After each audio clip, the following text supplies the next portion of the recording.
So we're going to go ahead and dehydrate mint today. Normally you would think to use it fresh, but it can be used dried in teas, in casseroles and soups and stews, especially those with an Asian flair. Dried mint makes a great addition to those. You can add it to pesto, you can add it to salads, any kind of dressing, any kind of mix that you want to make is something a little different and brighter punch. I think it would make a good addition to also something like herbes de Provence to add just a little extra special flavor to it. Not everybody hangs their herbs to dry. I don't in my home because of the way our home is. I don't like to have the extra dander and dust that happens in our house. And so normally I would do it in my regular dehydrator at 95 and just let it dry until it dries. And yes, it's better to hang if you can. But for some of us, that's not really an option we want to take. And so we do lose a little bit of color and maybe a little bit of flavor depending on the herb. But I'm going to use a Sahara dehydrator. It's a folding dehydrator, and I'll put a link right here, I think it's going to be, for a review on the machine itself. But because it has an air dry feature on it, I'm going to use that today for my mint. And probably if there's enough room left over, I might have a tray for thyme as well. But I'm going to throw that in here and let it start drying and show you what it looks like when we're done. And so your choice is, normally what I would do when I'm washing herbs, I'll go ahead and wash them, and then I'll put them in a salad spinner and try to get rid of most of the moisture that I can. And then your choice to put these on trays is to put this directly on a tray. I think you can see this. Yeah, you can. It's just to go ahead and lay these out on the tray so that the leaves stay put and just let the whole thing dry. But because these mint leaves are mostly really big, what I'm going to do is take them off in bits like this. It does mean that when I start the machine and when I stop it, I'm going to want to have the doors closed and wait until the fan is completely done completely stopped before I open these up so that they don't flow around everywhere. And I am not going to use tray liners because I don't need to, because it's not like they're going to go anywhere. I can pick them up with from the bottom just fine too. Okay, I also had some thyme, and so what I've done is just like before, you rinse it off in the sink and make sure that it's all well washed off. And then what I did was just started loading it onto my tray. I also am not worried about getting this perfectly spread out because this all shrinks up a lot.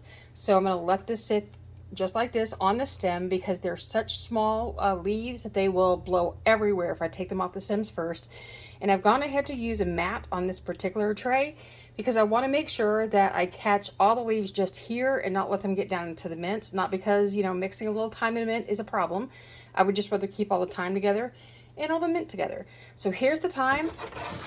And then here are those trays of mint that I did. I've got four trays right here, 3 trays of mint. All right, and we're gonna start on my machine. Thyme is just gonna go forever because I don't manage thyme at all. I let it go for however long it's gonna go because what I wanna do is manage dryness more than I wanna do anything else. And I can stop this at any time. Now for the temperature, I'm gonna change the mode here and I'm gonna drop the temperature down to fan. So what's going to happen now is we're going to dry this by air only. And instead of just having it hanging and allowing ambient air to do it, we're going to at least have some movement of air across the leaves. So while you would have them dry at a certain rate if you're hanging them, they're going to dry a little faster here only because there's going to be more air flowing across them and moving out. But it will take longer than if you dry this with some heat. So I will time this and let you know how long it took, and I'll see you when they're done.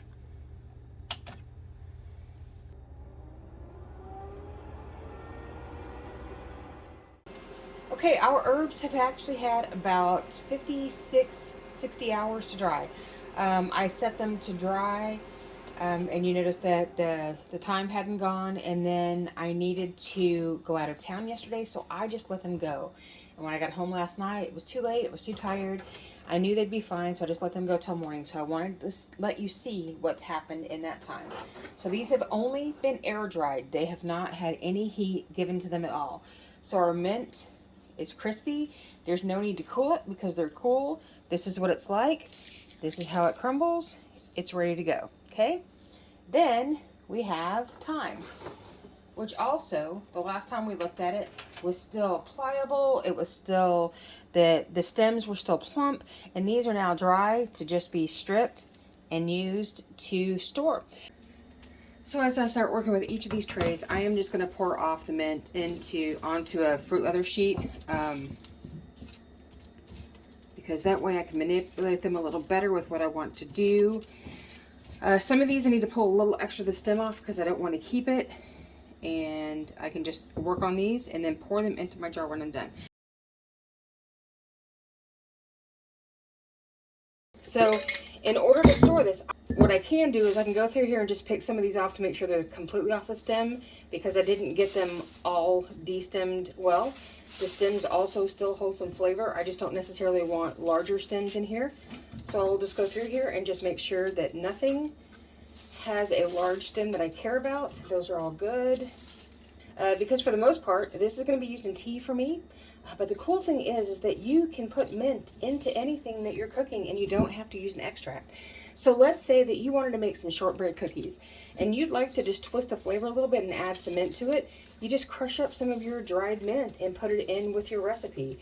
Just like this. Man, it smells, I mean, I hate to say it because I'm so used to either it being tea, or toothpaste or gum, because my husband chews a lot of spearmint gum for his digestion, and this smells like my husband's gum. It's just incredibly intense mint flavor. Okay, so let's say that I wanted to use some mint in tea. What I can do is I can take my leaves, crush them a bit, just like this, and then what I'm going to do is I can put them in a tea infuser. I use a really fine mesh tea infuser like this. There are tons of them on the market. What I can do is just pack this in with my crushed leaves. They don't even have to be done that well. They just need to be, you know, crushed enough that it releases the oils and allows that flavor. All right, there's a glass of sweet tea. Very lightly sweetened for me, but this works in cold tea as well as in hot tea. It's faster and hot because the heat helps pull those oils out faster. But if I want this, and I don't have fresh mint, and I don't have fresh mint all year long, but if I want a mint flavor to this and I didn't steep it with my bags and then strain it out, then this is what I can do. I can drink it just like that. I'm going to give this a little time, and this flavor will start to infuse with my tea, and it will have that nice sweet mint flavor to add to it.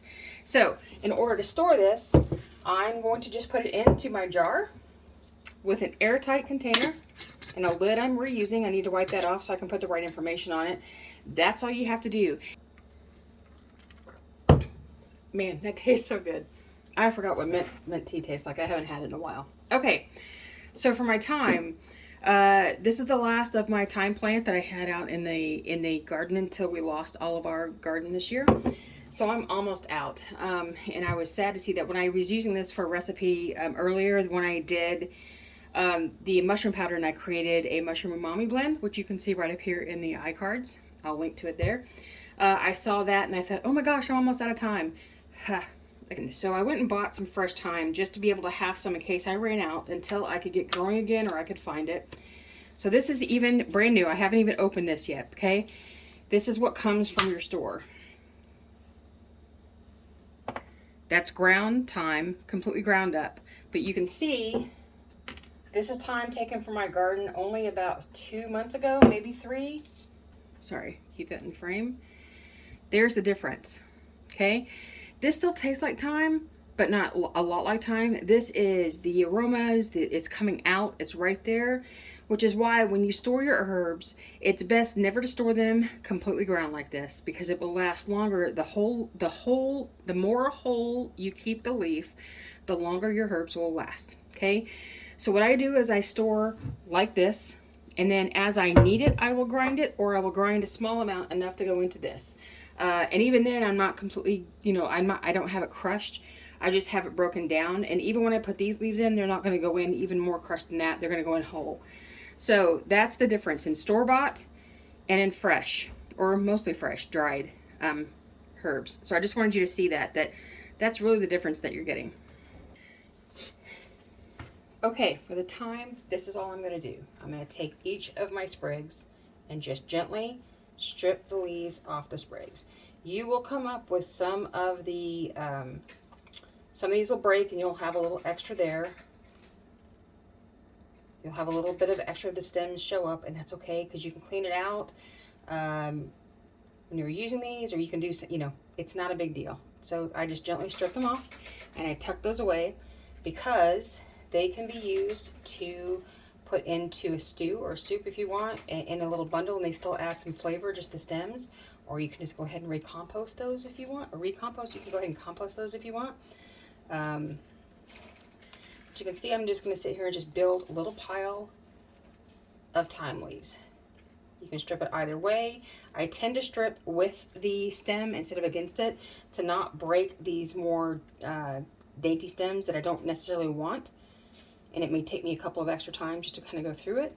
But you can do it either way. But it's basically just stripping these off and grabbing your leaves. Okay, so I've stripped all of my leaves from the stems, and you can see I still have a few of the small, really small pliable stems that I don't care about. I just don't. I'm not that finicky. And so I'm going to move this out of the way so I can get everything a little closer to us. So then all I'm going to do is I'm going to take my time. I'm going to take my time. Yeah, the jokes just keep coming. Okay, and then I'm just going to pour them into my jar. Okay, that's all there is to it. And if it was full at that point, I would just squish it down because it doesn't have to be perfect. And I'm going to do this because some of these are going to fall off of that rim. And then I can just do this right into the jar easier because it's not all of it coming in. Unless I got it, you know. Let me try that one more time because the oops, I am, as you guys know, I am that kitchen person. I am not polished, and this is just my kitchen. All right, here we go. All right, there it goes. So there's my thyme. Now, is this going to last me forever? It's not. I'm going to need to do this again and again and again. But what I can do is anytime that I either, when my fall garden kicks off and I start growing and I start getting more harvest going on, or if I happen to find another good deal on big batches of thyme, or if, you know, a friend near me has some that they want to share with me, that's how I do it every single time. Okay. But over time, just like with other things, herbs lose their flavor and they lose their smell. So if you open this is going to last you at least, you know, 9 months to a year. That's you get at least that long. Sometimes you'll get more, sometimes you'll get less. But the thing is that when you're doing herbs and you're not sure, when you open it up, if you don't know what this is, when you pull it out and you pull it off your stems and you go, I still can't tell what this is. It doesn't have any flavor, any smell, just like this. Crush it up. When you crush up herbs and you still cannot tell what they are, they're done. That's time to get new ones.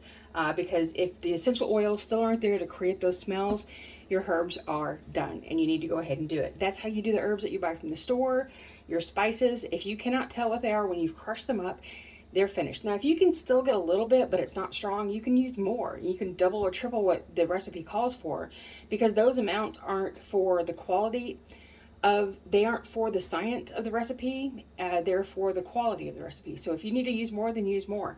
So there you go. Okay, that's how we do herbs.